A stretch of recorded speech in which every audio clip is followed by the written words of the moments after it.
الرحمن الرحيم إلى حضرة النبي المصطفى رسول الله صلى الله عليه وسلم وإلى آله وأصحابه وأزواجه وذريته رضي الله تعالى عنهم، خصوصا مؤلف هذا الكتاب الشيخ السيد أبو يزيد محمد بن علي المالكي المكي رضي الله تعالى عنه وقدس وسره. نفعنا الله به وبعلومه وببركته وكرمته في الدارين، وزادنا الله العلوم النافعة ووفقنا الله إلى العمل بها. شيء لله له الفاتحة. أعوذ بالله من الشيطان الرجيم. بسم الله الرحمن الرحيم. الحمد لله رب العالمين الرحمن الرحيم مالك يوم الدين. إياك نعبد وإياك نستعين اهدنا الصراط المستقيم صراط الذين أنعمت عليهم غير المغضوب عليهم ولا الضالين. آمين. بسم الله الرحمن الرحيم. Ikhwah sekalian, kita lanjutkan kajian kitab Muhammad sallallahu alaihi wasallam Al-Insanul Kamil. Kita lanjutkan pada tema Kamalu Khalqil Qalbil Muhammadi, kesempurnaan ciptaan hati Kanjeng Nabi Muhammad sallallahu alaihi wasallam. Qala al-musannif rahimahullahu ta'ala, inna qalba sayyidina Muhammadin sallallahu alaihi wasallam, bahwasanya hati junjungan kita Nabi Muhammad sallallahu alaihi wasallam huwa khairul qulubi, adalah sebaik-baiknya hati, wa awsa'iha, seluas-luasnya hati, paling luasnya hati, wa aqwaha, paling kuat-kuatnya hati, wa atqaha, dan paling takwa-takwanya hati, wa anqaha, dan paling bersih-bersihnya hati,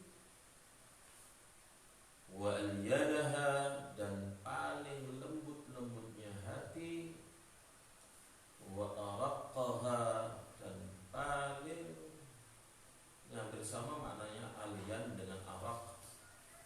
Raqqa dan lin itu lemah, lembut, lemes. Raqiq juga maknanya lemes, sama ya. Wa huwa al-qalbul wa'i, yaitu hati yang selalu terjaga. Al-yaqdhan, al-qalbul wa'i, al-wa'yu dengan yaqdhan itu hampir sama. Al-qalbul wa'i, hati yang terjaga. Al-yaqdhan, yang waspada.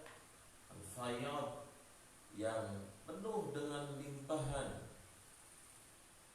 Bi anwaril iman wal Quran, dengan cahaya-cahaya iman dan Al-Quran. Jadi hati yang selalu terjaga, waspada, dan penuh dengan limpahan cahaya iman dan cahaya Al-Quran. Fa khairul qulubi, maka sebaik-baiknya hati adalah qalbuhu syarif sallallahu alaihi wasallam, hati beliau yang mulia Kanjeng Nabi Muhammad sallallahu alaihi wasallam.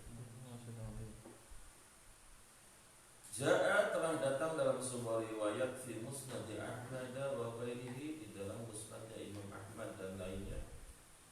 An Ibnu Mas'ud radhiyallahu anhu, diriwayatkan dari Sayyidina Abdullah bin Mas'ud radhiyallahu anhu, annahu qala, bahwasanya beliau berkata, inna Allah ta'ala, bahwasanya Allah subhanahu wa ta'ala nadhara, memandang, fi qulubil ibadi, kepada hati-hati hamba-hambanya,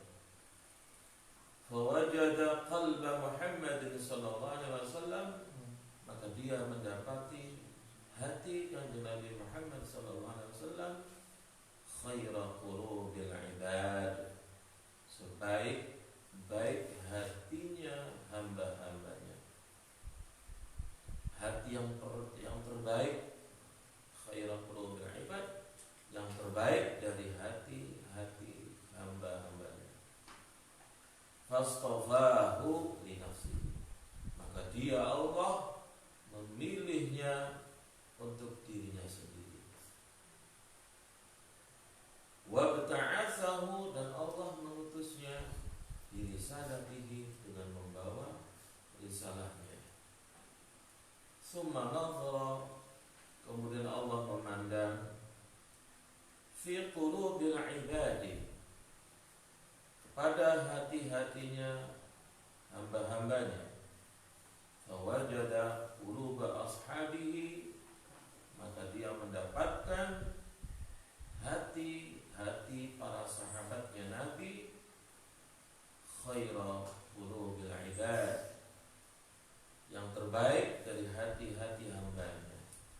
Faja'alahu, maka Allah menjadikan hati-hati mereka, faja'alahu, maka Allah menjadikan mereka wuzara'a Nabi sallallahu alaihi wasallam, para pembantu nabinya sallallahu alaihi wasallam. Wazir, wuzara, wazir makna aslinya kan menteri, tapi maksudnya di sini para pembantunya Rasulullah sallallahu alaihi wasallam.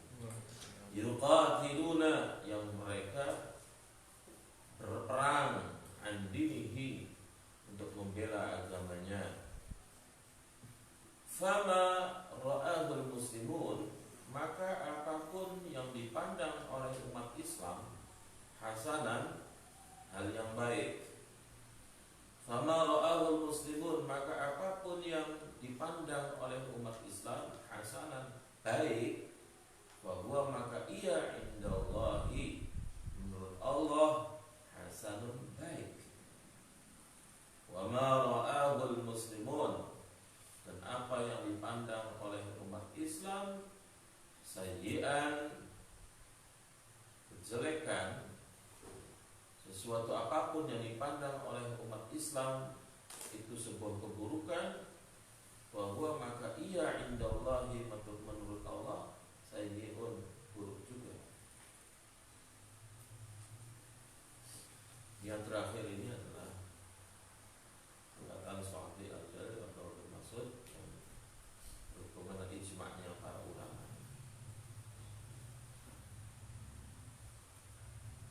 Wa kama anna qalbahu syarif sallallahu alaihi wasallam, sebagaimana wa kama anna qalbahu syarif sallallahu alaihi wasallam, ya sebagaimana hatinya beliau kanjeng Nabi yang mulia sallallahu alaihi wasallam, huwa azkal qulub, hati yang paling suci, wa adhhariha, wa adhharuha, dan paling bersih. Zaki dan tuhur itu sama maknanya, bersih, suci. Ya sebagaimana bahwasannya hatinya Rasulullah SAW adalah hati yang tersuci dan terbersih. Faqad syuqqa sadruhu syarif, faqad syuqqa, maka telah dibedah sadruhu syarif, dadanya beliau yang mulia kanjeng Nabi Muhammad SAW, mundu sigharihi, semenjak masa kecilnya beliau. Wastukhrija, dan dikeluarkan min qalbihi, dari hatinya beliau, hadzus syaitan, bagian syaitan. Kama rawa Muslimun wa ghairuhu, sebagaimana Imam Muslim dan yang lainnya meriwayatkan, an Anas radhiyallahu anhu, dari Sayyiduna Anas radhiyallahu anhu, anna Rasulullah sallallahu alaihi wasallam, bahwasanya Rasulullah sallallahu alaihi wasallam, atahu Jibril sallallahu alaihi wasallam, didatangi Jibril alaihissalam, wa huwa, sementara beliau kanjeng Nabi, yal'abu, sedang bermain, ma'al ghilman, dengan anak-anak yang lain. Fa'akhadahu, maka kemudian Jibril alaihissalam mengambil beliau,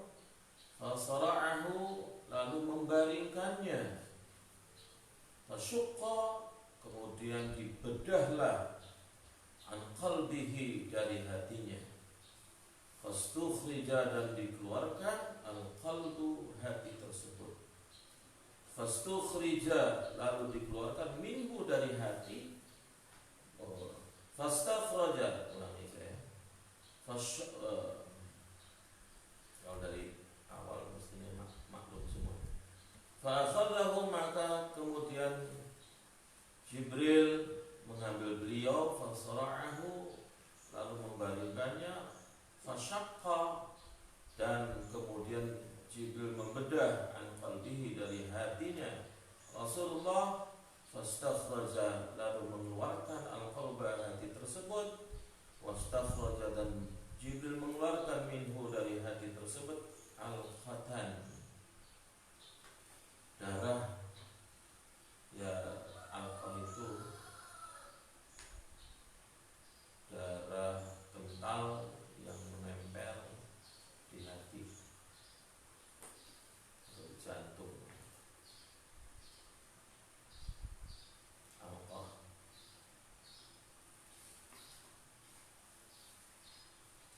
Faqala, kemudian Jibril berkata, hadza hadzus syaitani minka.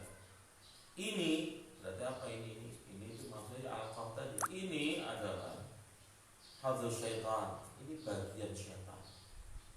Minka, dari.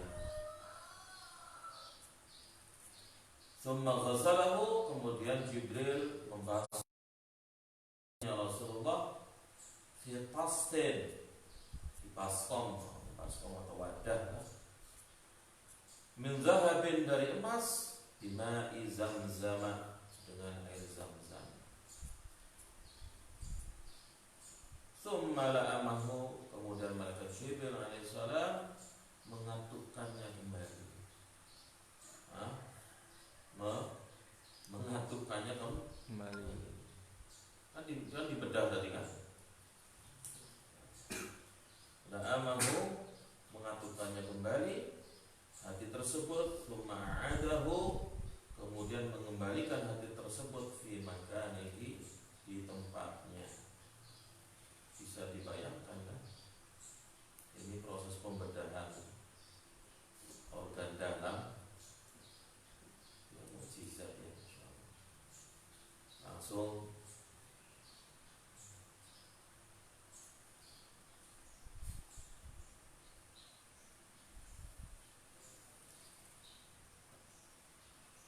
setelah itu apa? Pergilah malaikat Jibril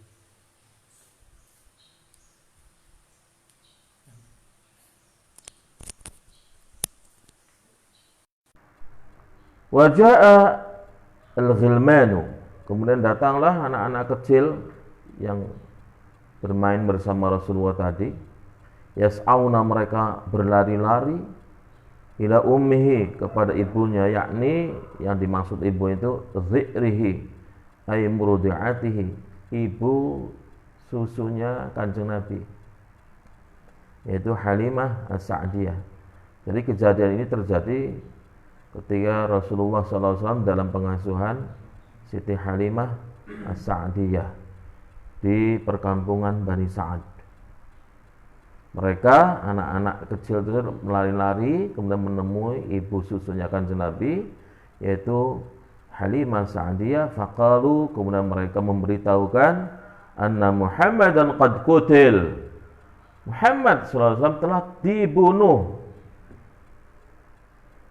Karena mereka melihat Rasulullah dibawa, dibaringkan, lalu dibedah dadanya, diambil hatinya, dari hati diambil lagi alqah, dicuci, dirapatkan kembali, masukkan kembali rapat. Jadi anak-anak kecil tahunya dibunuh. Bahwasanya Nabi Muhammad SAW qad qutil, telah dibunuh.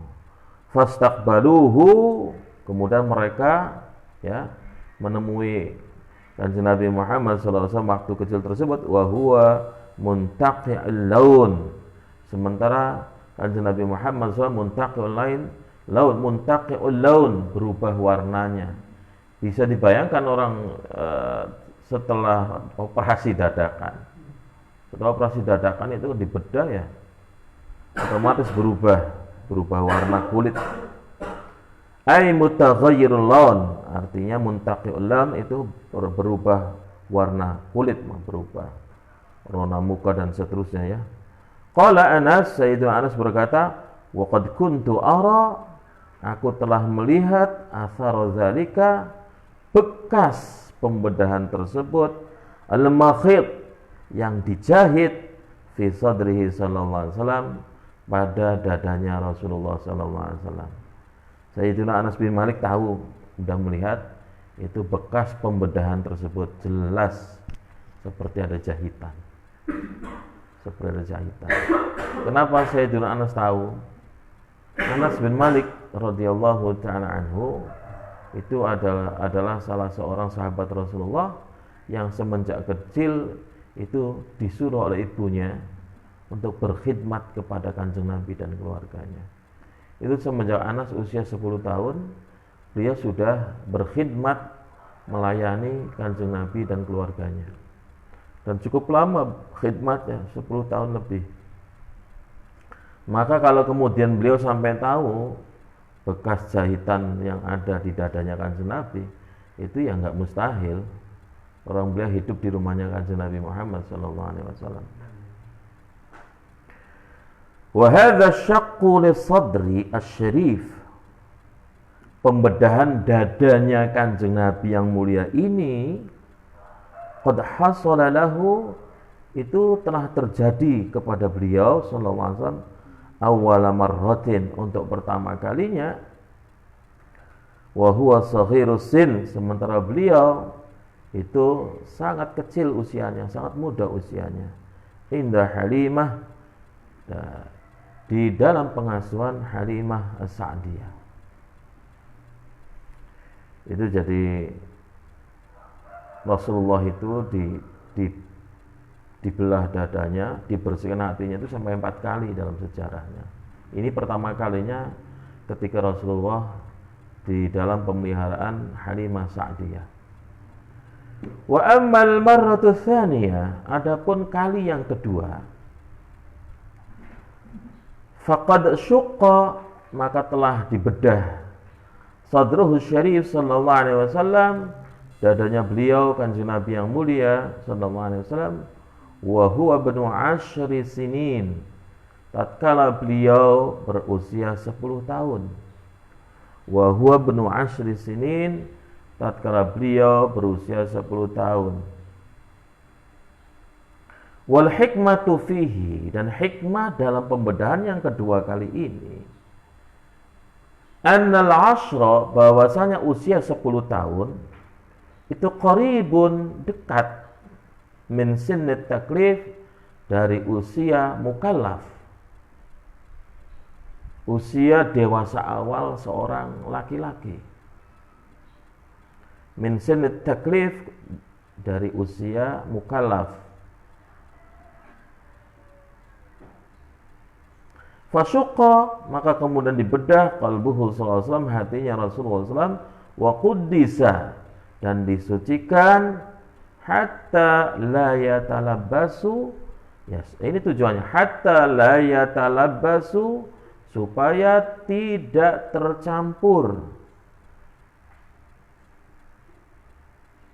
tidak tercemar, bisyai'in, dengan sesuatu, mimma, yang termasuk di antara mimma yu'abu, di antara sesuatu yang dijadikan aib, mimma yu'abu, di antara sesuatu yang merupakan aib, ala rijali, atas diri kaum laki-laki. Jadi ini hikmahnya. Hikmahnya umur 10 tahun adalah sangat dekat sekali dengan usia mukallaf. Nah, dibedah kembali, disucikan kembali, tujuannya apa? Supaya hati itu tetap terjaga, jangan sampai tercemari oleh hal-hal yang memang merupakan aib bagi kaum laki-laki.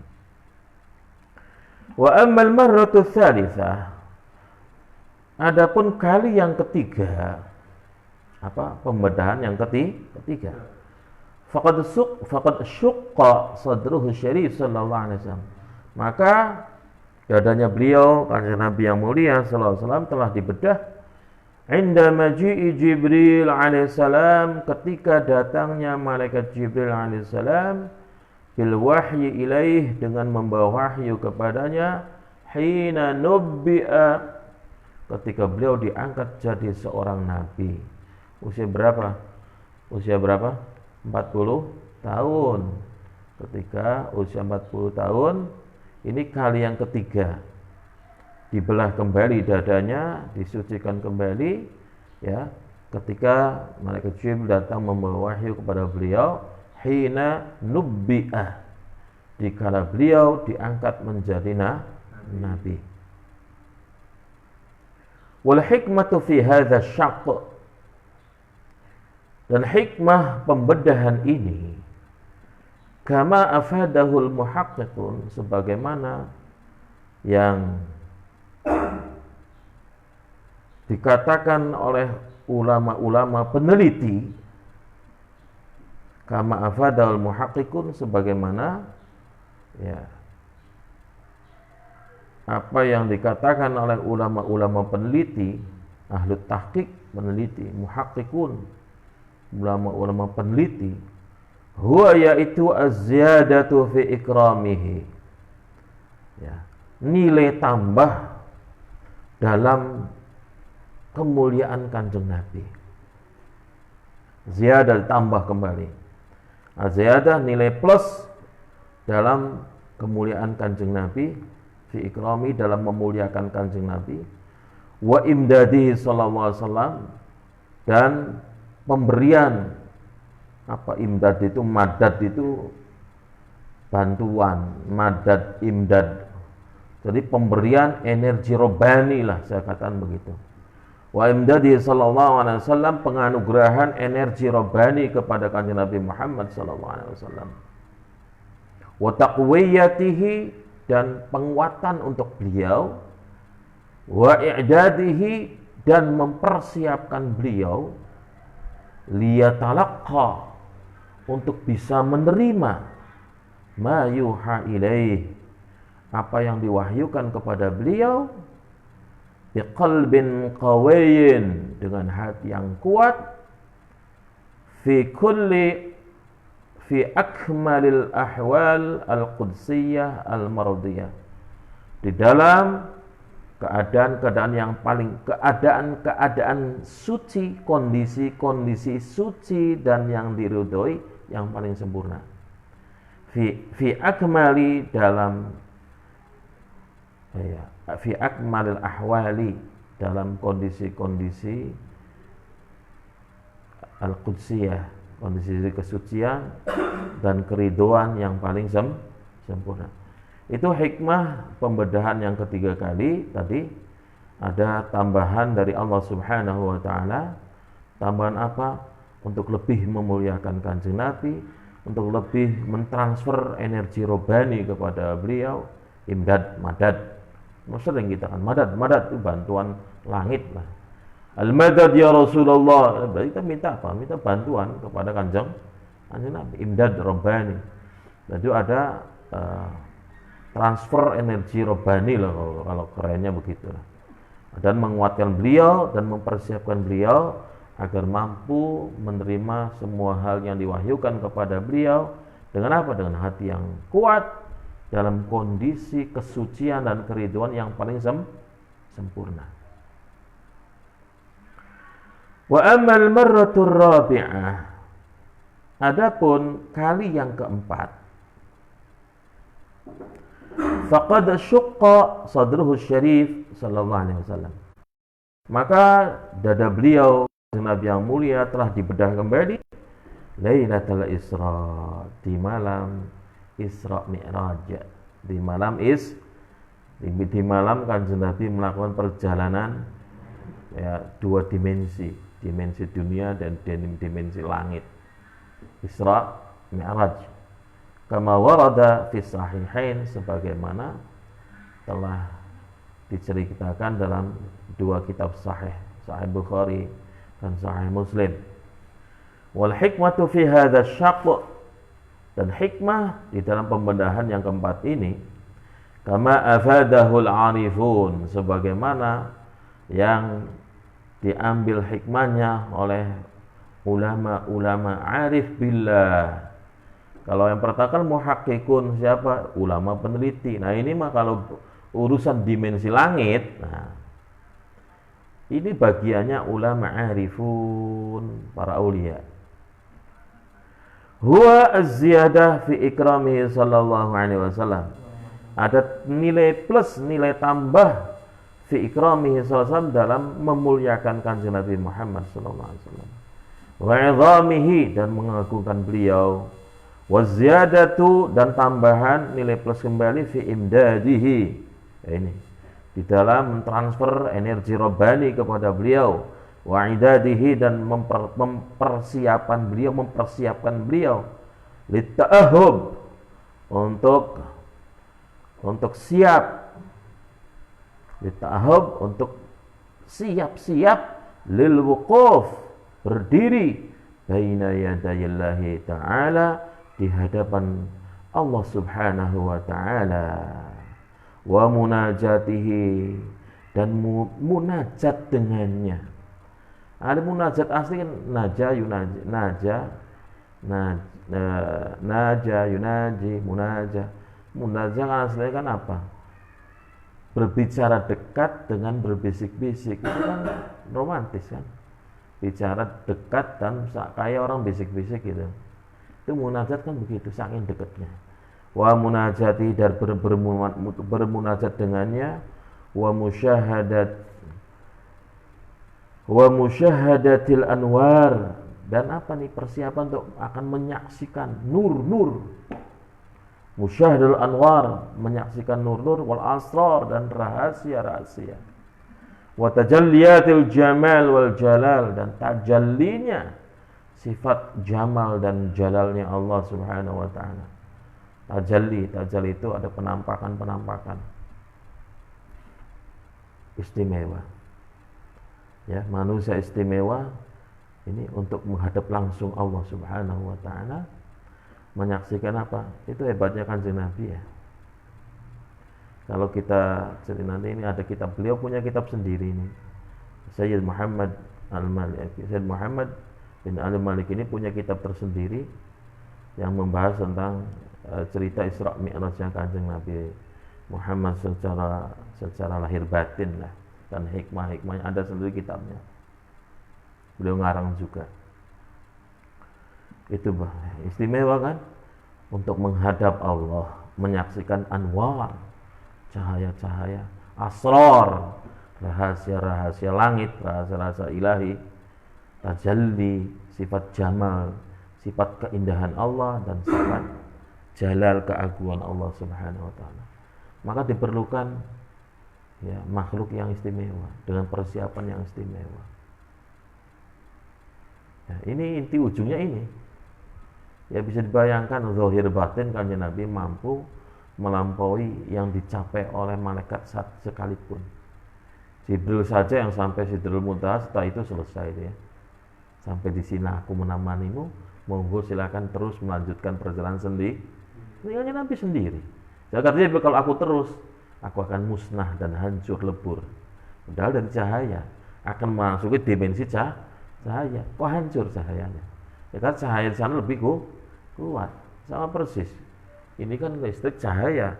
Tapi ada cahaya lebih besar gimana? Kalah kan? Kalah. Ibaratnya begini loh, Bohlam itu memiliki cahaya yang kapasitasnya terbatas. Ketika dialiri cahaya yang lebih besar, kekuatan listrik yang lebih besar gimana? Pecah, hancur, lebur, begitu. Berarti ini istimewa kanjeng Nabi. Maka kanjeng Nabi itu nur. Maka begitu masuk ke dimensi nurnya Allah, mafi muskilah, nggak ada masalah, menyatu. Nurun ala nur. Nah, malaikat Jibril walaupun nur, tapi punya kapasitas cahaya yang di bawahnya kanjeng Nabi. Karena kanjeng Nabi itu nur sendiri kan, sudah kita bahas di awal pembicaraan. Itu istimewa kanjeng Nabi, masya Allah. Wa qala al-Hafidz Al-Qastalani aidan, Al-Imam Al-Hafidh Al-Qastalani juga mengatakan, "Tsumma inna jami'a ma warada min syaqqis sadr." Kemudian bahwa semua riwayat yang menceritakan tentang pembelahan dada Rasulullah, wastikhrajul qalbi,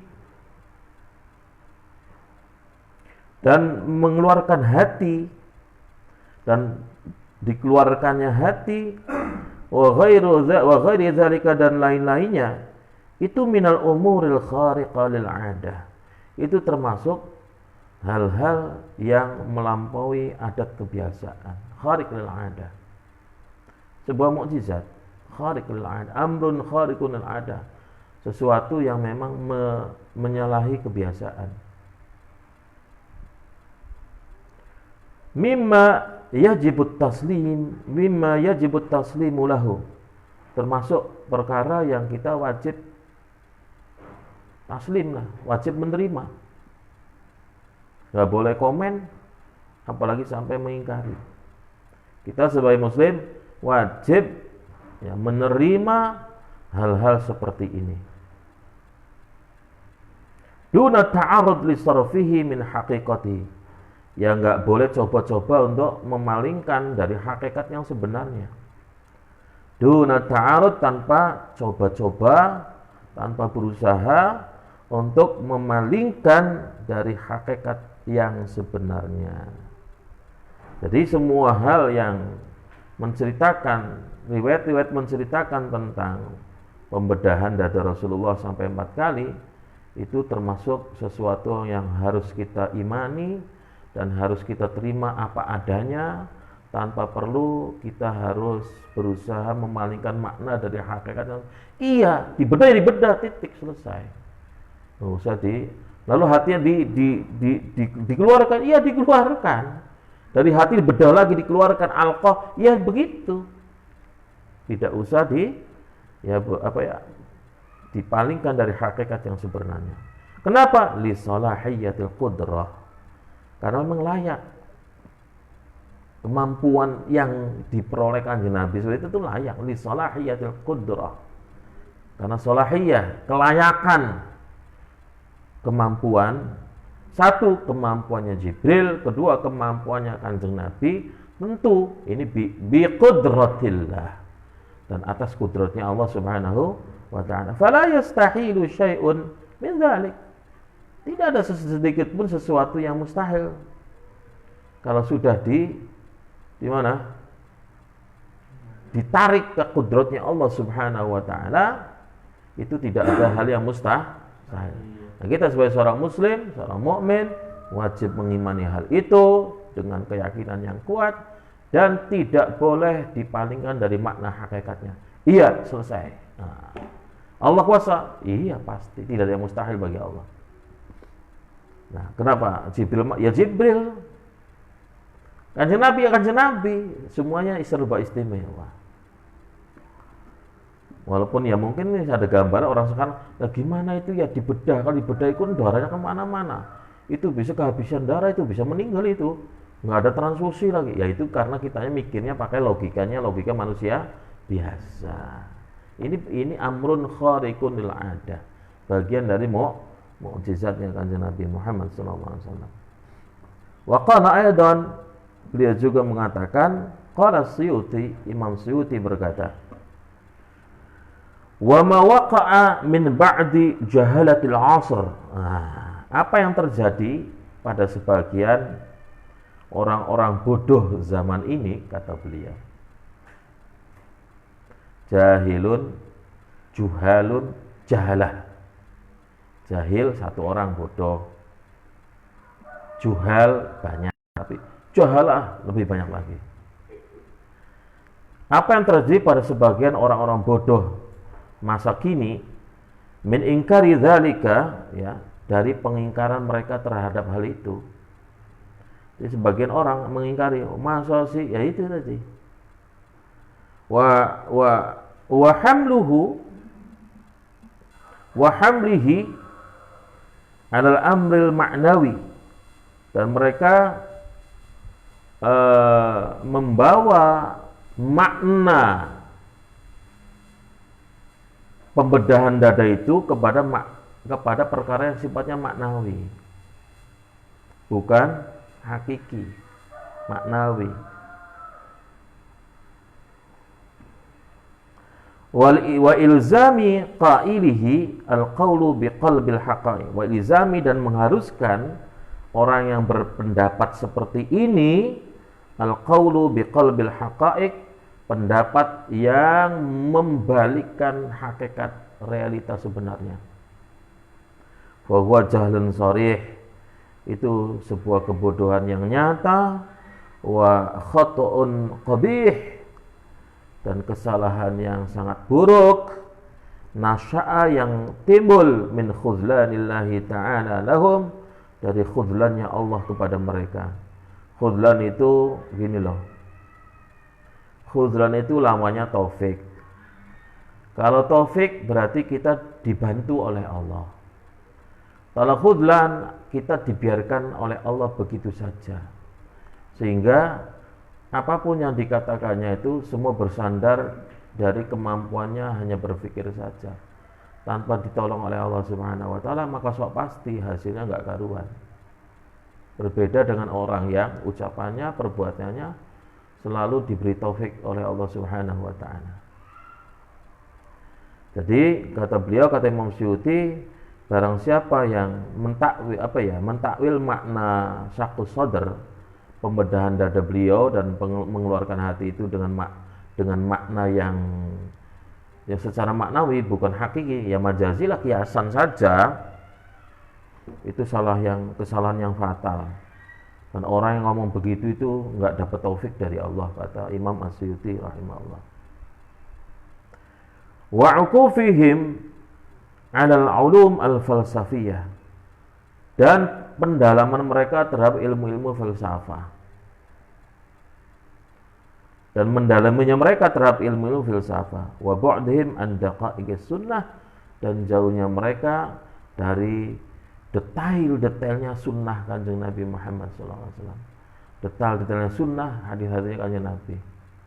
Bahwa urusan yang gaib, yang khariqul ada, kalau riwayatnya ngomong begitu, wis terima aja gitu, pasrah, nerima. Udah, nggak usah di otak-atik makna yang jauh dari hakikatnya. Oke, lanjut. Laqad a'tallahu ta'ala Rasulullah sallallahu alaihi wasallam. Jadi kesimpulannya itu ya, tadi ya sudah katakan bahwa hatinya Rasulullah itu hati yang sangat istimewa. 4 kali dibedah dadanya, dikeluarkan hatinya, dikeluarkan itu hadzus syaitan. Pada diri kita semua ada itu. Dalam hati kita itu ada hadzus syaitan. Nah, hadzus syaitan ini hati yang hitam, ini bagiannya setan. Di mana hati yang hitam ini, yang alqah di hati itu adalah untuk menerima apa? Menerima sinyal dari setan. Sehingga setan ngomong apa, itu hati kita tuh menerima. Sinyalnya diterima oleh kita. Cuman tergantung nanti kekuatan nur iman kitanya ini mampu nggak menolak sinyal yang negatif dari setan ini. Nah, kalau dari Kanjeng Nabi udah dihilangkan ini. Jadi setan nggak bisa bisiki Kanjeng Nabi. Nggak bisa bisiki, nggak bisa mempengaruhi Kanjeng Nabi. Udah dibuang duluan. Nanti kita dibahas di sini apa gitu. Laqad a'tallahu ta'ala Rasulullah SAW, Allah Subhanahu wa ta'ala telah menganugerahkan kepada Rasulullah sallallahu alaihi wasallam yaqdhatal qalbi, hati yang terbangun, hati yang waspada, hati yang apa tadi? Hati yang sadar. Hati yang selalu yaqdhah. Yaqdhah itu kan bangun, bukan tidur.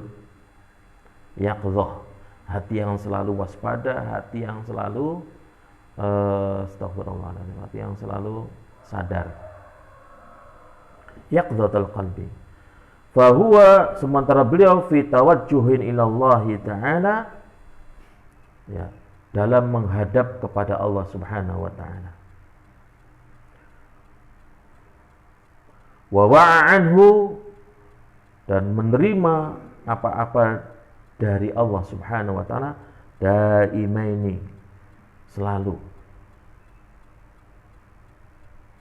Jadi selamanya, selama Kanjeng Nabi tawajuh kepada Allah, menerima dan menjaga apapun dari Allah, menerima dan menerima dan memahami apa yang dari Allah, selalu itu tuh, la ta'tarihi, sedikit pun la ta'tarihi ghaflatun,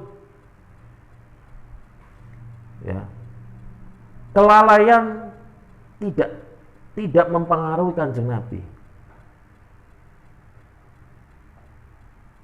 La ta'tari, tidak masuk dan mempengaruhi Kanjeng Nabi, tidak ada kelalaian, tetap yaqdha, tetap sadar dan waspada.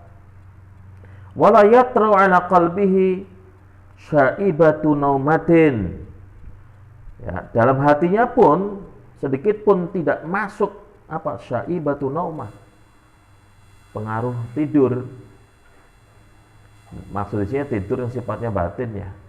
Kan ada orangnya matanya melek tapi hatinya tidur, mending tidur, suatu saat bangun ada yang hatinya mati, dinasihati bagus, diomongi bagus, sedikit pun nggak berpengaruh. Lah itu hati yang mati, hati yang tidur, ya. Sedikit syaibatun naumah, pengaruh tidur nggak ada.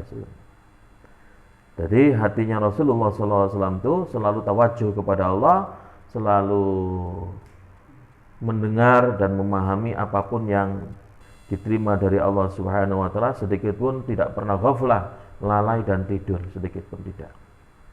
Walidha, oleh karenanya, kanat ru'yahul manamiyah, itu ada alif yang dibuang itu, kanat ru'yahul manamiyah. Oleh karena ini, ya, mimpi-mimpinya beliau adalah min jumlati turuqil wahyi, termasuk, ya, salah satu cara penerimaan wahyu wa anwa'ihi dan macam-macamnya. Makanya para nabi itu kan, termasuk Nabi Muhammad SAW, tidur mimpinya pun itu wahyu. Mimpinya pun itu wahyu. Kan sebagaimana dalam sebuah riwayat Rasul mengatakan in qata'al wahyu wa baqiyat al mubasyirat.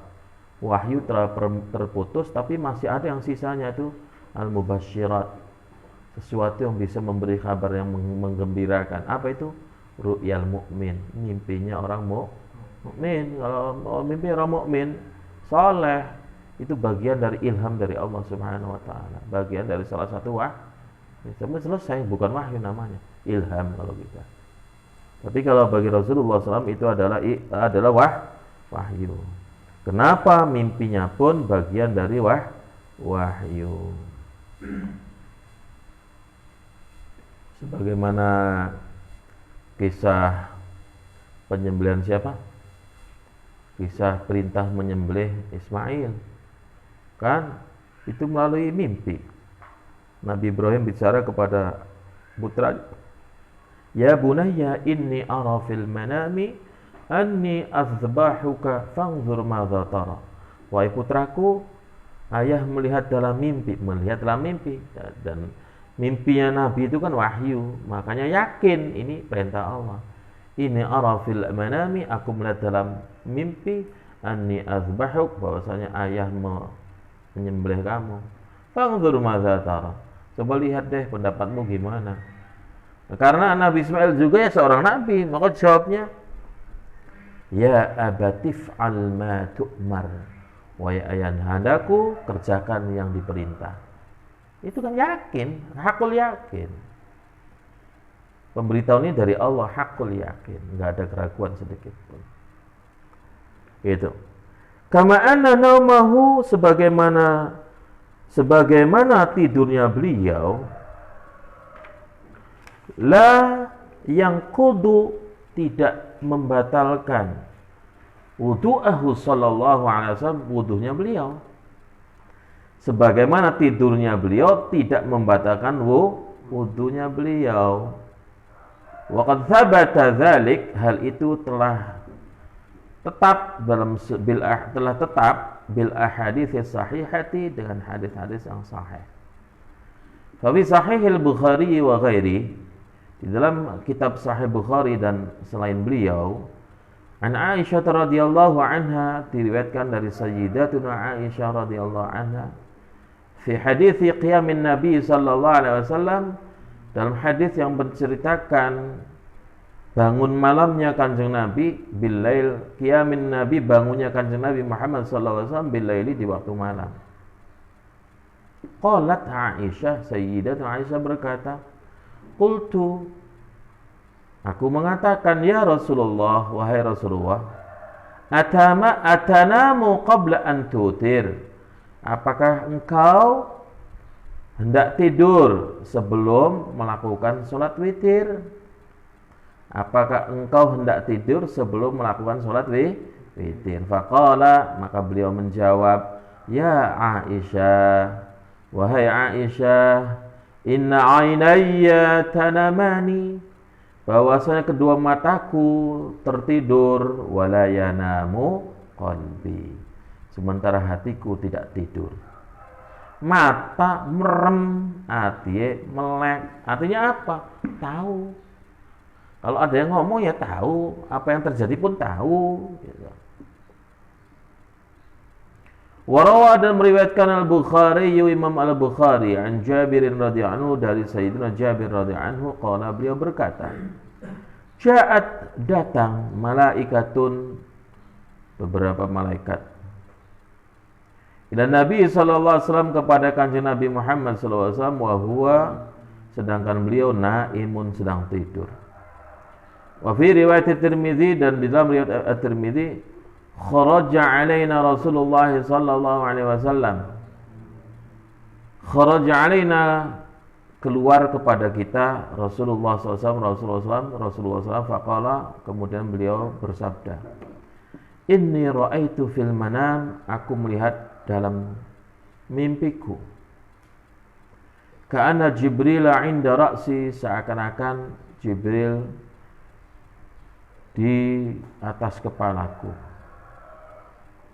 di dekat kepalaku, wa Mikail 'inda rijli, dan Mikail di dekat kakiku. Dari dekat kepala malaikat Jibril, dekat kakinya malaikat Mikail. Faqala ba'dahum, sebagian mereka bicara, innahu na'im, beliau lagi tidur. Berarti kan Nabi kan tahu ini kan. Cerita gini tuh karena berarti kan Nabi ya tahu, walaupun matanya kelihatan gitu.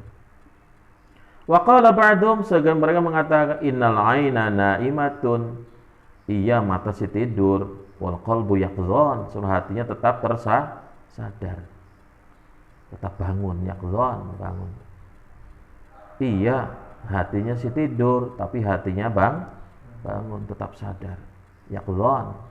Faqalu, lalu mereka ngomong, inna li sahibikum hadza mathalan, bahwasanya untuk Kanjeng Nabi, sahibikum, bahasa sahibikum ini, untuk teman kalian ini ada perumpamaan. Bahwasanya untuk teman kalian ini ada perumpamaan. Qala fadribu lahu mathalan, maka mereka kemudian apa namanya? Kok fadribu ya?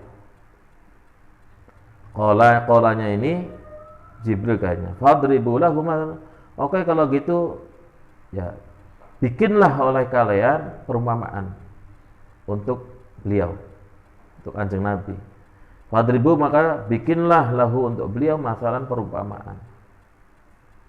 Faqalu, para malaikat ngomong, masaluhu kamathali rajulin, perumpamaan beliau Kanjeng Nabi itu kamathali rajulin, sebagaimana seseorang banadaran, yang membangun rumah.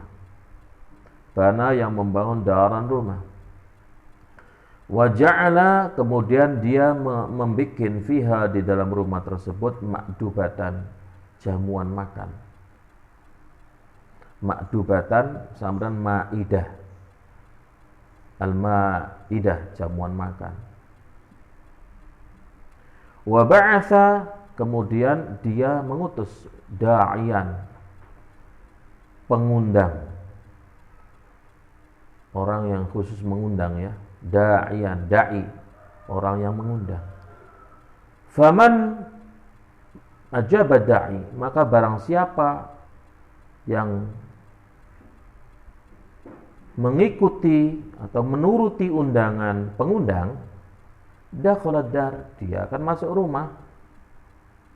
Wa akala minal ma'dubah, dan dia akan makan dari jamuan itu. Faqalu, mereka ngomong so, awwaluha lahu, faqalu awwaluha lahu yafqahuha.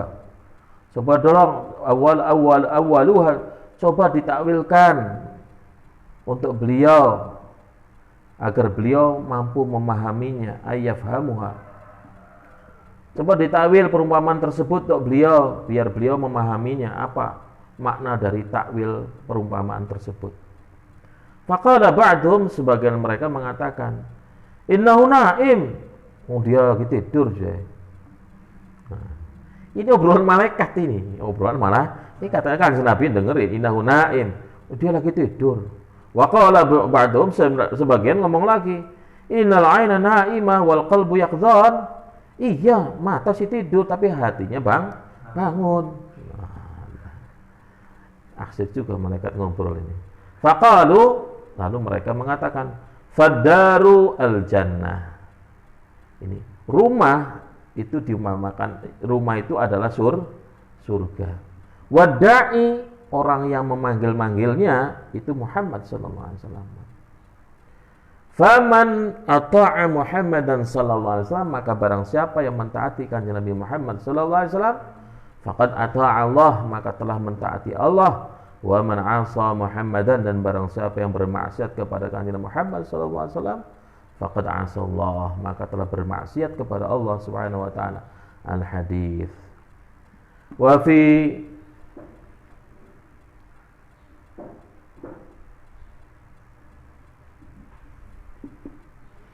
Sunan ad-Darimi, dalam kitab Sunan ad-Darimi atau terkenal Musnad ad-Darimi,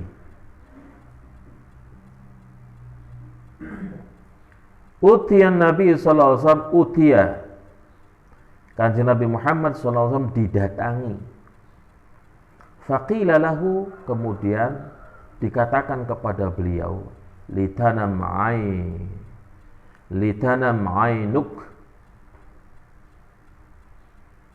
matamu tidur. Matamu, litanam, supaya tidur, ainuka, matamu, walitasma'a, dan supaya mendengar, uzunuk, kupingmu, waliyakil, dan supaya bisa memahami, qalbuk, hatimu.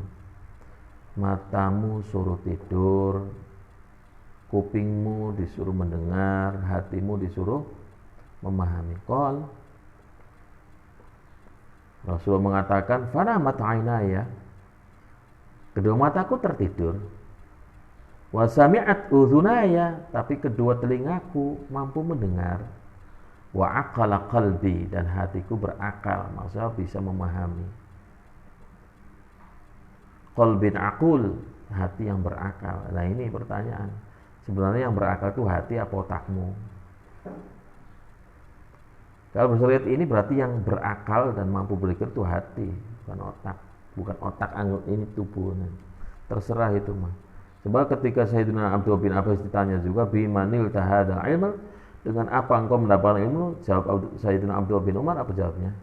Bilisanin sa'ul wa biqalbin aqul.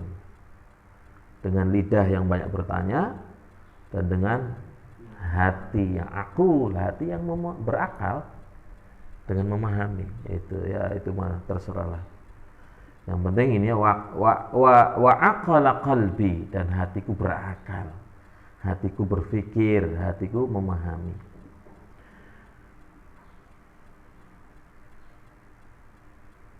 Faqila li, maka dikatakan kepadaku, katakan Nabi, Sayyidun, ada tuan, seorang tuan bana daron, membangun sebuah rumah.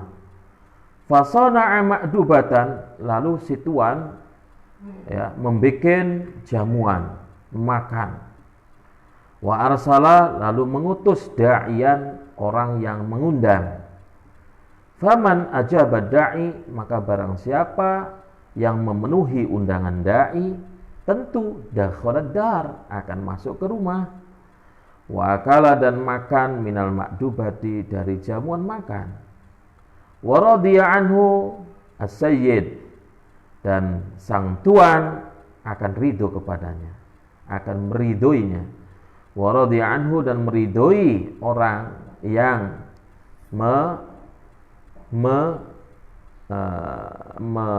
mengabulkan undangan, mengikuti undangan, as-sayyidu, sang tuan. Maka sang tuan meridhoinya.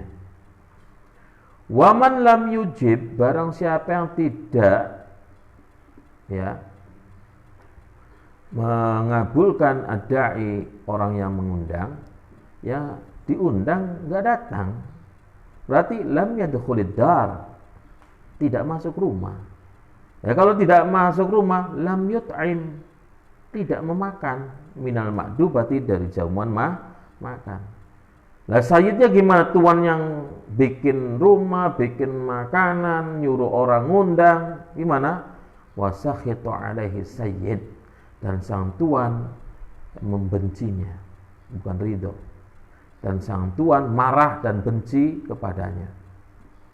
Qal, kanjeng Nabi berkata, fallahu as-sayyid, Allah lah sang tuan, wa Muhammad sallallahu alaihi wasallam ad-da'i, kanjeng Nabi Muhammad sallallahu alaihi wasallam itulah sang pemanggil atau yang mengundang, wad-daru, dan rumah itu al-islamu, Islam, wal ma'dubatu al-jannah, sementara jamuan makannya itu adalah surga. Ini membuktikan tadi ya bahwa hatinya Rasulullah, riwayat-riwayat yang menunjukkan bukti bahwa hatinya Rasulullah itu hati yang selalu hidup, hati yang selalu tersadar dan waspada. Walaupun panca inderanya secara zahir tidak memungkinkan. Nah kalau kita tidur ya wis. Ada biasa santai tidurnya kaya wong wis mati. Ditangek enang, masya Allah. Itu benar-benar tidur itu mah ya mata ya hati ya. Ya mata ya hati tidur semuanya. Bahkan kadang-kadang matanya melek tapi hati nggak jelas. Itu mah kita. Kalau Rasulullah itu istimewa. Nah sekali lagi, kalau semua hal yang berhubungan dengan Rasulullah semua serba istimewa. Secara fisik istimewa, tidak sama dengan manusia biasa. Ini hatinya saja istimewa, tidak sama dengan hatinya manusia biasa. Maka layak beliau dipilih Allah menjadi Khalilullah, kekasihnya Allah. Kata Rasulullah, "Lau kuntu muttakhidan khalilan lattakhadtu Aba Bakrin khalilan, walakin ittakhadhani Allahu khalilan." Seandainya aku ini menjadikan kekasih dari manusia, tentu aku akan menjadikan Abu Bakar sebagai kekasihku. Tapi sayang, Allah sudah menjadikan diriku sebagai kekasihnya. Khalil, pantas. Imam istimewa. Maka kita harus bahagia, harus bersyukur bahwa kita dijadikan oleh Allah Subhanahu wa taala sebagai umatnya manusia istimewa ini. Ini baru umatnya manusia istimewa ini. Nah ini ya. Oke, udah jam berapa? Ada yang bawa jam? Enggak ada. Oke, sampai kedengaran azan lah. Hikam wa fawaid min syaqqi sadri syarif. Tadi sudah sedikit disinggung ya tentang apa sih faedah hikmah dibalik pembedahan dada lalu dikeluarkannya hati Rasulullah SAW semenjak yang pertama kali, kedua kali ketika masih dalam pemeliharaan ibu susunya beliau Halimah, lalu ketika usia 10 tahun, lalu ketika diangkat jadi Nabi, lalu ketika hendak Isra Mi'raj. Semua sudah sedikit dibahas ini. Ini akan dibahas lebih dalam dan lebih tajam, cukup panjang ini. Ya. Hikam wa fawaid min syaqqi sadri syarif, hikmah dan faedah dari pembedahan dadanya Rasulullah Sallallahu Alaihi Wasallam yang mulia. Oke, nggak apa-apa kita bahas, masih banyak waktu. Al-faidatul ula, hikmah yang pertama, manfaat yang pertama. Qala al-'allamah Ibnul Munayyir rahimahullah. Al-'allamah Ibnul Munayyir rahimahullah berkata, wa syaqqu sadri lahu sallallahu alaihi wasallam, pembedahan dadanya Rasulullah sallallahu alaihi wasallam itu, wa sabruhu lahu, dan kesabaran beliau ketika dibedah itu min jinsi mabtalallahu ta'ala bihi az-zabih, itu sama dengan jenis ujian yang Allah lakukan kepada az-zabih, yang disembelih siapa? Sayyiduna Ismail, Nabi Ismail alaihissalam. Wa sabara alaih, kemudian beliau sabar. Jadi pembedahan yang terjadi pada diri Rasulullah, pembedahan dada yang terjadi pada diri Rasulullah SAW, kemudian beliau begitu sabarnya menerima ujian tersebut, itu sejenis dengan ujian yang Allah berikan kepada Nabiullah Ismail alaihissalam, tapi beda. Lalu Nabi Ismail sabar kan? Ya abati fa'al ma tu'mar satajiduni insyaallah minas sabirin, kan gitu. Ya, wahai ayahandaku, kerjakan yang diperintah, insyaallah kau akan dapat itu termasuk orang yang sabar. Ini kan Nabi Ismail. Tapi beda. Bal hadza asyaqqu, bahkan pembedahan yang dilakukan pada diri Kanjeng Nabi asyaqqu, lebih berat, wajal, dan lebih besar resikonya. Kenapa? Li'anna tilka ma'arid. Kalau yang itu yang terjadi pada diri Nabiullah Ismail itu baru ma'arid. Baru apa? Baru tawaran-tawaran. Nyatanya disembelih enggak? Enggak, realitanya tidak disembelih. Cuma dari awal sudah ditawarin, sudah dikasih tahu. Ketika Nabi Ibrahim mengatakan, ya bunayya inni ara fil manami anni azbahuka fanzur madza tar. Itu kan baru pemberitahuan, baru tawaran. Wahai putraku, ayahanda melihat dalam mimpi ayahanda menyembelih kamu. Nabi bisa jawab, ya abati fa'al ma tu'mar satajiduni insyaallah minas sabirin, kan? Wahai ayahanda, lakukan apa yang diperintah, insyaallah kau dapati aku termasuk orang yang sabar, siap nerima. Falamma tallahu lil jabin, kan? Ketika dari sembelih, terjadi enggak sembelihannya? Tidak. Ini hanya ujian. Itu kan hanya baru apa, ajakan-ajakan. Ya. Tapi wahadhi haqiqah. Sementara pembedahan dadanya Kanjeng Nabi ini haqiqah, itu realita. Nyata terjadi. Berarti apa? Ujian yang dialami Kanjeng Nabi melalui pembedahan ini itu lebih berat dan lebih besar resikonya. Nah, Nabi Ismail gak jadi yang disembelih ujung-ujungnya apa? Kambing kabes dari surga. Nabi Ismail gimana? Selamat, nggak kurang sedikit apa. Tapi kan Nabi dibelah beneran. Oh itu ya. Ya, memang dari satu sisi itu jenis ujian yang sama dengan tingkat kesabaran yang hampir sama. Tapi dalam realitanya itu mah baru ajakan-ajakan dan tawaran. Tapi kalau Kanjeng Nabi sudah real, nyata, dibedah itu dalam kondisi sehat walafiat. Itu ya, itu bedanya. Wa aydan, dan juga faqat takarrara, pembedahan yang terjadi pada diri Kanjeng Nabi itu berulang-ulang. Wa waqa'a lahu wa huwa shaghir, dan terjadi pada diri beliau dalam kondisi beliau shaghir, anak kecil, yatim, anak yatim, ba'id an ahli, jauh dari keluarganya. Coba bayangin.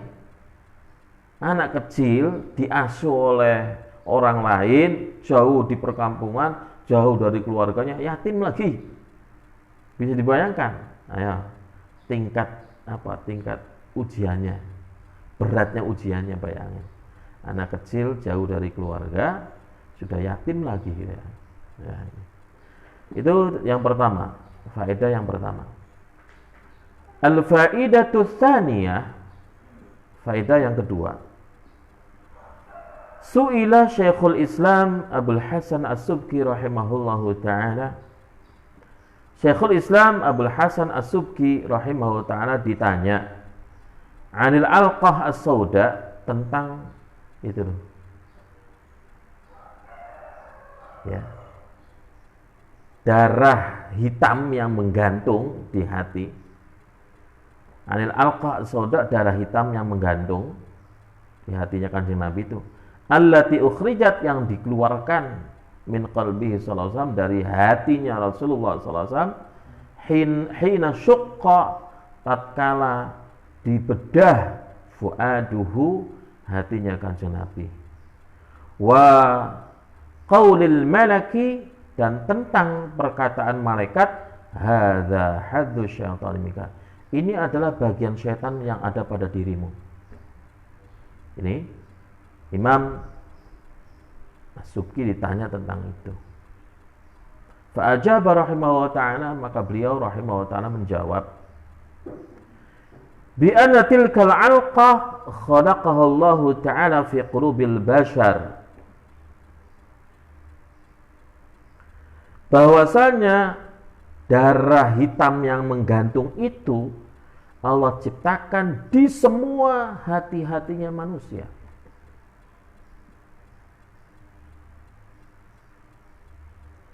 Qabilatun, dan mampu menerima lima yulqihi syaitan, terhadap apapun yang disampaikan oleh syaitan, fiha, di dalam hati.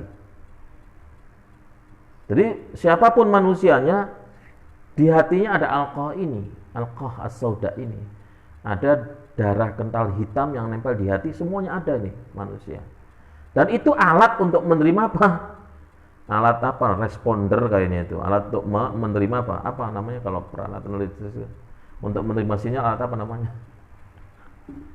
Jadi ada alat untuk menerima sinyal yang disampaikan setan. Semuanya nerima, semuanya ada. Fauzilat, kemudian dihilangkan. Ya, darah kental hitam itu min qalbi sallallahu alaihi wasallam, dari hatinya Rasulullah sallallahu alaihi wasallam. Falam yabqa, maka tidak tersisa fihi, di dalam hatinya beliau, makanun, tempat, li ayyul qisyaitanu fihi syai'an, di mana setan ya menyampaikan sesuatu di dalam hatinya, enggak ada deh. Maka diambil, dihilangkan, maka setan tidak mampu menyampaikan apapun kepada hatinya Rasulullah SAW, terjaga. Ya itu tadi, nggak ada alat penerima sinyal setannya. Wong kita aja kalau HP nggak ada alat penerima sinyalnya, yang bisa terima sinyal apa? Kartu kan? Oh iya kan gitu. Oh saya punya HP bagus, canggih, ada kartunya nggak? Nggak ada. Ngapain? Iya kan, HP tanpa kartu bisa nggak terima sinyal? Nggak bisa kan? Jadi semacam itu. Di dalam hati Rasul itu ada alqatus sauda, darah hitam kental yang nempel, itu sebagai alat untuk menerima sinyalnya setan, wahyu setan itu loh. Bisikan-bisikan yang disampaikan setan melalui itu alat yang menerimanya. Lah alatnya dicabut, setan bisa nggak ngirim sinyal? Ya enggak toh. Karena kita masih kadang-kadang nurut sama sinyalnya setan. Ya, di sini perjuangan kita ya, masya Allah. Makanya ini manusia istimewa, masya Allah. Itu ya. Hadza makna hadis. Ini adalah makna dari hadis tersebut. Walam yakun lisyaitani fihi hadzun, tidak ada untuk syaitan di dalam hati beliau itu bagian, tidak ada bagian loh. Wa ammal ladzi nafahul malak, adapun sesuatu yang dihilangkan oleh malaikat. Wa ammal ladzi nafahul malak, adapun sesuatu yang dinafikan oleh malaikat, fa huwa amrun fil jibillatil basyariyah, maka hal tersebut adalah sesuatu yang memang sudah ada di pembawaannya manusia. Wah, manusia udah sejak lahir sudah ada itu tuh.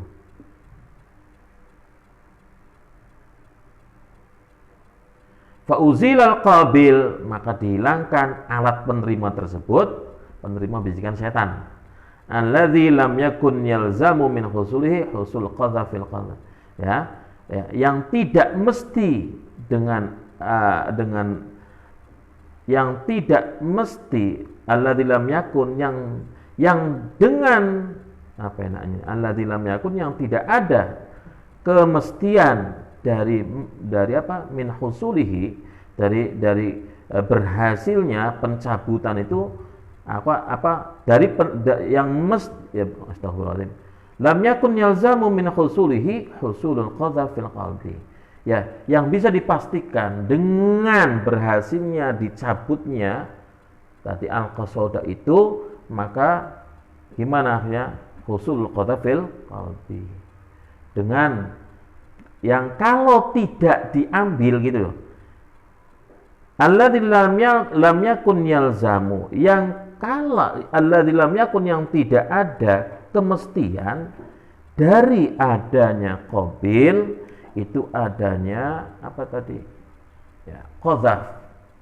Melemparkan bisikan-bisikan di dalam hati. Itu ya.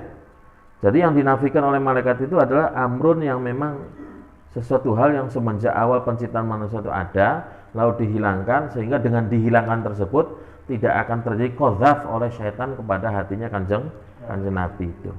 Qila lahu, maka dikatakan kepadanya, falima khalaqallahu ta'ala hadzal qabil fi hadhihi dzatil basyariyah fi hadhihi dzatis syarifah. Falima, maka karena apa dong? Falima, maka karena apa? Khalaqallahu ta'ala hadzal qabil, Allah menciptakan alat penerima ini, yaitu al-qasauda tadi, ya segumpal darah darah kental yang hitam tadi. Lalu kenapa Allah menciptakannya fi hadhihi dzatil syarifah, di dalam zat yang mulia ini, di kanjeng Nabi? Lalu kenapa Allah menciptakannya? Kalau memang itu adalah bagian syaitan, kenapa nggak dari awal aja dibuangnya, nggak usah dibikin gitu loh. Nah, kalau ada yang ngomong begitu loh, ya. Kanjeng Nabi dihilangkan oleh malaikat bagian setannya. Ketika dihilangkan berarti setan nggak bisa bisiki kanjeng Nabi karena alat penerimanya hilang, sudah dihilangkan. Loh, lalu kenapa Allah ciptakan alat itu ada pada diri kanjeng Nabi kalau begitu? Mendingan dari awal aja, nggak usah dibikin. Ada orang ngomong begitu, gimana jawabnya? Nah, wa kana yumkin alla yakhluquhu Allahu ta'ala fiha. Sangat memungkinkan sekali Allah tidak menciptakan alat tadi pada diri kanjeng Nabi. Kok kenapa dibikin segala? Nah, kalau ada yang nanya begini, faqala, maka jawabannya begini. Innahu min jumlatil ajza'il insaniyah. Jadi alat untuk menerima bisikan setan tadi itu adalah bagian dari keseluruhan penciptaan manusia. Alat yang memang harus ada. Min jumlatil ajza'il insaniyah. Itu bagian, ya, jumlah dari bagian-bagian dari keseluruhan manusia. Fa khuliqa, maka diciptakan oleh Allah takmilatan lil khalqil insani, sebagai penyempurnaan bentuk wujud manusiawi. Wala budda minhu, dan harus ada. Wa naz'uhu, dan pencabutan alat itu pada diri kanjeng Nabi karomatan robbaniyatan toro'at, sebagai bentuk kemuliaan robbani dari Allah yang datang kemudian itu loh. Ya, karena secara fisiknya kanjeng Nabi kan mewarisi fisiknya Nabi Adam. Maka apa yang ada Nabi Adam, ya semuanya kanjeng Nabi juga ada. Muhammadun basyarun wa laysa kal basyari. Kanjeng Nabi itu manusia, wujud fisiknya. Maka alat apapun yang ada di bagian tubuh manusia, kanjeng Nabi juga ada. Karena fisiknya juga sempurna. Nah, dibuang itu kemudian, dibuang itu kenapa? Itulah karamah rabbaniyah. Bentuk kemuliaan Allah Subhanahu wa ta'ala, bentuk memuliakannya Allah Subhanahu wa ta'ala kepada kanjeng Nabi. Maka pantas kanjeng Nabi ma yantiqu 'anil hawa in huwa illa wahyu yuha. Apapun yang terucap dari beliau bukan dari hawa nafsu. Semuanya dari wahyu Allah Subhanahu wa taala. Nafsu kan ditunggangi oleh siapa? Ditunggangi oleh setan, bisikan-bisikan tadi. Kalau kita kan lain, enggak punya keistimewaan. Ini hebatnya Kanjeng Nabi loh. Muhammadun basyarun wa laisa kal basyari. Kanjeng Nabi itu manusia biasa tapi tidak seperti manusia biasa, manusia yang istimewa. Manusia yang istimewa. Ini jawaban yang keduanya nih. Kita habiskan dulu ya. Wa qala ghairuhu, selain Imam As-Subki berkata, "Law khalaqallahu ta'ala nabiyahu sallallahu alaihi kadzalik." Seandainya Allah menciptakan Nabi Muhammad SAW, ya, lau khalaqahu ta'ala Nabi SAW kadzalik, seandainya Allah Subhanahu wa taala menciptakan Nabi Muhammad SAW kadzalik seperti itu, lam yakun lil adamiyyin, maka tidak ada pada bangsa manusia ittila'un ala haqiqati sallallahu alaihi wasallam, kemampuan untuk melihat hakikat sebenarnya kanjeng Nabi Muhammad sallallahu alaihi wasallam. Iya. Seandainya Allah ciptakan kanjeng Nabi seperti itu loh. Komplit, ada bagian setannya juga. Ya, seluruh umat manusia tidak akan pernah mengetahui tentang hakikat sebenarnya kanjeng Nabi. Fa'adharahullah ta'ala, maka Allah tampakkan diri kanjeng Nabi itu ala yadi Jibril alaihi salatu wasalam, melalui tangan malaikat Jibril alaihi salatu wasalam, liyatahaqqaqu, supaya umat manusia itu bisa membuktikan kamala batinihi, kesempurnaan batinnya kanjeng Nabi. Kama barazalahum, sebagaimana tampak jelas bagi mereka umat manusia, mukammilul zahir, penyempurna zahirnya kanjeng Nabi Muhammad SAW. Itu loh hikmahnya itu. Kenapa kejadiannya selanjutnya?